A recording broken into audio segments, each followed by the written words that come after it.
After living in Japan for 2 years and exploring 25 prefectures, there are a handful of places that have stayed with me. Not necessarily the most famous destinations, or the places you'll find in every travel guide, but the places that I keep wanting to return to. So today, I want to share a few of them with you. Today, we're starting at a hidden gorge carved into the mountains of Kochi, moving on to a shrine perched on the edge of a cliff in Yamaguchi, and finally, visiting a quiet onsen town tucked away in Saga Prefecture.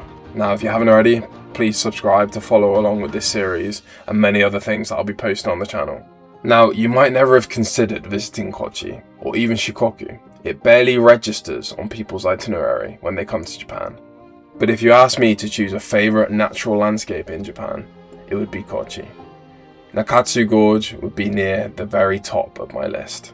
Meandering along near the river, deep into the mountains, the gorge feels almost untouched.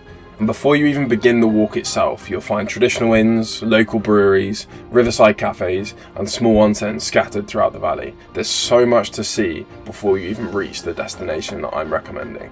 Shikoku is known for having some of the cleanest rivers in Japan, and nowhere have I felt that more than here. Walking through the gorge, you're constantly surrounded by impossibly clear pools, waterfalls and pathways that weave through the valley and allow you to see all of these things up close. Now, the route really does reward curiosity. If you step away from the main path, you'll discover hidden statues, secluded view spots, and some incredible waterfalls. My favourite being Uryu Falls. You have to take a short detour across a bridge that honestly it feels like something from Indiana Jones, and it leads you to this roaring wall of water. And this isn't the end of the journey through the gorge. You can travel further up, see different view spots, and head down to a more secluded section, which has a suspension bridge and stone pillars that were created by erosion over 3,000 years ago. And it's worth noting that in different months there are different events on, so in May there's Children's Day, where they display koi over the valley, as you can see in these pictures. In winter, they normally have an illumination event, which is displayed across the same section of valley, and you can see beautiful lights turned on in the evening. But honestly, it's as simple as turning up, putting on your shoes and walking through this beautiful valley. And that is why it's one of my top locations that I've returned to many a times. Now, leaving behind the roar of Uryu Falls, we're heading across to Yamaguchi Prefecture, where crashing waves meet one of the most spectacular torii gate pathways in the whole of Japan. It's a hard title to award, and it might just be the nostalgia talking from my trip back last summer, but this just might be my favourite shrine in the whole of Japan, Motonosumi Jinja. On a clear day, it doesn't get much better than this. Strikingly red torii gates, which wind their way up along the cliff edge, with the deep blue sea of Japan stretching out beyond them. The only thing I regret is not spending more time exploring this part of Yamaguchi. There are countless other viewpoints, coastal roads and hidden corners that I barely scratch the surface of. I don't often find myself exploring near the ocean, so when I do, places like this always leave a lasting impression. And of course, it has a gift shop. It feels like every notable location in Japan does.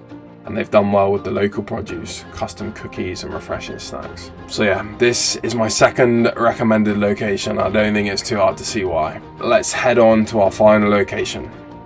Somewhere a little quieter, hidden in Saga Prefecture, which is often overlooked by travellers, sometimes even labelled as one of Japan's least exciting destinations. But after spending some time here, I couldn't disagree more. This is Takeo City, a small onsen city that felt worlds away from the crowded streets of Fukuoka nearby.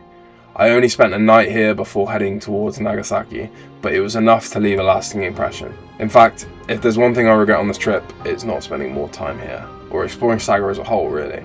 Places like this really suit my vibe. The slower pace, the quieter streets, and the feeling that you don't need to rush from one attraction to the next.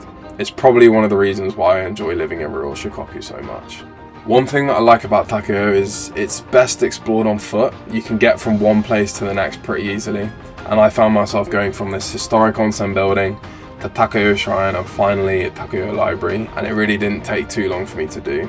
And I got to appreciate each place without feeling like I have to rush to the next train or, get a car to the next location. it really allows you to slow down and focus on these locations that you've actually come here to see. Somehow, despite how picturesque all of this is, you still find yourself being completely alone in certain sections and being the only one appreciating it at that time, which I find mind-blowing that places like this aren't visited as much. I visited in February, so just after snowfall had settled across the city, and the dusting of white that's piled on top of the rooftops or shrine pathways and temple grounds, it really transformed it and turned an already beautiful landscape and town into something even more memorable. But that just about does it for places that I recommend travelling to in Japan. After I've visited 25 prefectures, these are some that have stuck with me and I'll definitely be heading back to. I hope you've enjoyed. Please subscribe if you did, leave a comment, and I'll be posting more content like this and showing more locations in Japan that I really want to go back to, that have stuck with me, make me feel nostalgic, that make me feel excited to visit, and I hope you can visit them as well. Put a comment down below if you have visited these places before or if you're planning to in the future. So yeah, with that, end it off there. Hope you have enjoyed. I'll catch you in a bit.